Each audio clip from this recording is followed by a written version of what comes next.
বড়দের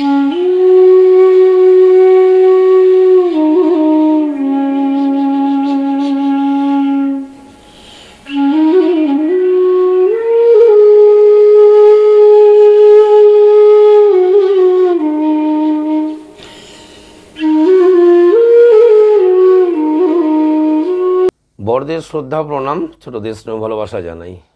আজকে আবার চলে এলাম আরও কিছু কথা নিয়ে।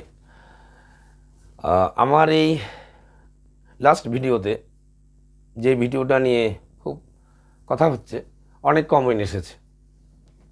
বেশিরভাগ কমেন্ট পজিটিভ, যারা আমাকে সেই ভিডিওর জন্য কৃতজ্ঞতা প্রকাশ করেছেন, শ্রদ্ধা জানিয়েছেন, জয়গুরু জানিয়েছেন, ইভেন কি প্রণামও জানিয়েছেন। যদিও আমি আমার প্রণামের যোগ্য নই, আমিও তাদের শ্রদ্ধা প্রণাম এবং কৃতজ্ঞতা জানাই। আর এই 1% or 2% কিছু অবাঞ্ছিত কমেন্ট এসেছে। তো সব কমেন্টই আমার, বেশিরভাগ কমেন্ট আমার পড়া হয়। তো সেই কমেন্ট আমি ভিডিওতে রাখি না, আমি ডিলিট করে দিই, কারণ নোংরা জিনিস বেশিক্ষণ রাখতে নেই। তো সেই কমেন্ট নিয়ে একটু কথা আমি আজকে, আমার প্রশ্ন থাকবে। তার মধ্যে একজন আমাকে তুই তুকারি করে কথা বলেছে, আবার আমাকে গীতা পাঠের উপদেশ দিয়েছে। তাই বললাম যে একে আবার যে আমাকে তুই তুকারি করে কথা বললো। প্রথমে খারাপ লাগলো, পরে ভাবলাম যে এগুলো তো ভাষা, তো যার যার পারিবারিক কালচার, তার সামাজিক অবস্থান, তার কী সম্প্রদায়ভুক্ত, সেটার উপর ডিপেন্ড করে। যেমন আদিবাসী ভাই বোনেরা, তারা বাবা মাকেও তুই তুই করে কথা বলে, এটা কালচার তাদের, এটার অস্বাভাবিকতা কিছু নেই। তো ভাবলাম যে এই ক্যাটাগরিরই সেও কিছু হবে, বা তার থেকে অনুন্নত কোনো সম্প্রদায়ভুক্ত বা শ্রেণীভুক্ত হবেন, তাই তুই তুকারি করে বলছেন। তাই আমিও তাকে তুই করে বলছি যে তুই যদি এতই গীতা পড়ে থাকিস, তুই আমাকে গীতা পড়ার উপদেশ দিচ্ছিস, তো তোর এই উপদেশ দেওয়ার মধ্যে এত ধৃষ্টতা কেন? আরেক জায়গায় মানে একজন কমেন্ট করেছেন, কমেন্ট বললে ভুল হবে, ওই যে প্রশ্ন, তিনি আমাকে বলেছেন শ্রী শ্রী ঠাকুর অনুকূলচন্দ্র যে ভগবান, তার এইভাবে এত সুন্দর করে বলেনি, ঠাকুরকে শ্রী শ্রী ঠাকুর অনুকূলচন্দ্র বলেননি, তার শাস্ত্রীয় প্রমাণ কী, এটুকু বলে প্রশ্ন পর্যন্ত হলে ঠিক ছিল। সাথে সাথে আজে বাজে কথা কিছু বলেছে, মানে এটা প্রশ্ন নয়, এটা একটা খোঁচা মারা, তার নোংরামি প্রকাশ করেছেন। প্রশ্ন করে বা জানতে হলে সেই মানসিকতা থাকতে হবে, সরল অকপট মানসিকতা থাকতে হবে। গীতায় ভগবান শ্রীকৃষ্ণ কী বলেছেন? 4th অধ্যায়ের 34 নম্বর শ্লোকে, তদ্বিদ্ধি প্রণিপাতেন পরিপ্রশ্নেন সেবয়া উপদেক্ষন্তি তে জ্ঞানং জ্ঞানীনস্তত্ত্বদর্শিন। বলছে জ্ঞানী ব্যক্তির কাছে প্রণিপাতেন মানে প্রণাম, পরিপ্রশ্নের প্রশ্ন, সেবা ইত্যাদির মধ্য দিয়ে জানতে চাইলে তাদের উপদেশ লাভ করা যায়, বা তাদের জ্ঞান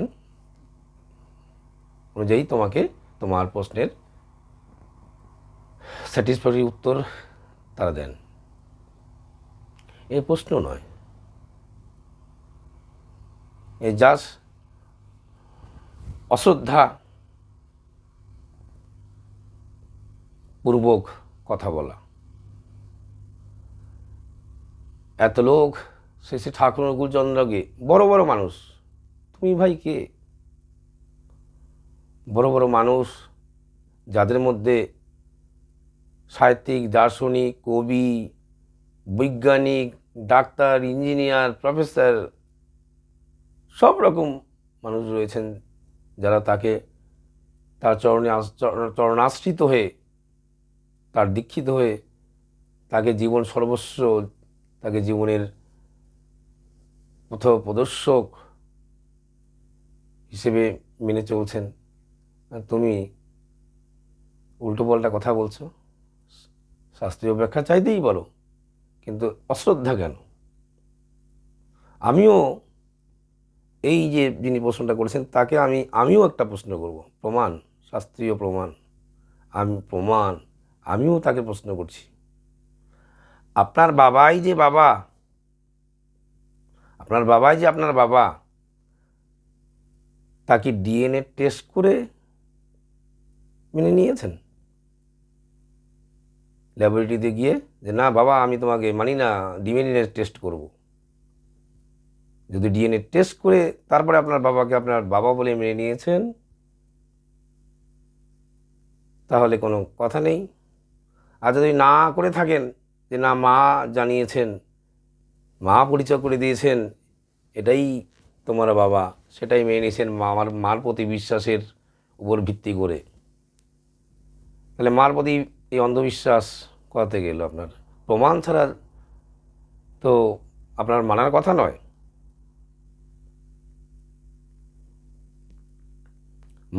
নাকি মার চরিত্রকে নিয়ে সংশয় আছে আপনার মনের মধ্যে?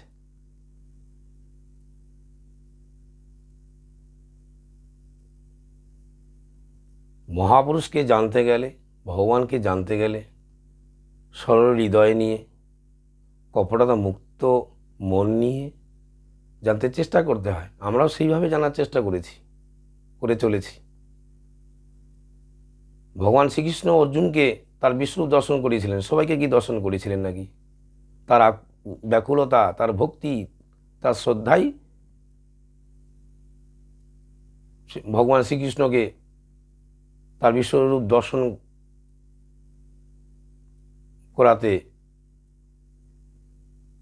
সচেষ্ট হয়েছিলেন। তার জন্য চাই শ্রদ্ধা ভক্তি। শ্রদ্ধাবান লভতে জ্ঞানম, এটাও গীতার কথা।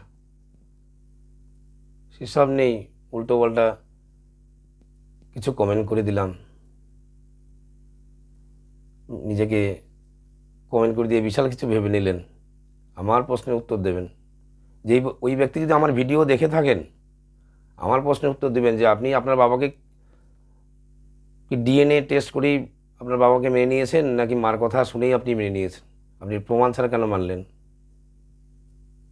এটা আমাকে জানাবেন। আমি আপনার কমেন্টের অপেক্ষায় থাকলাম।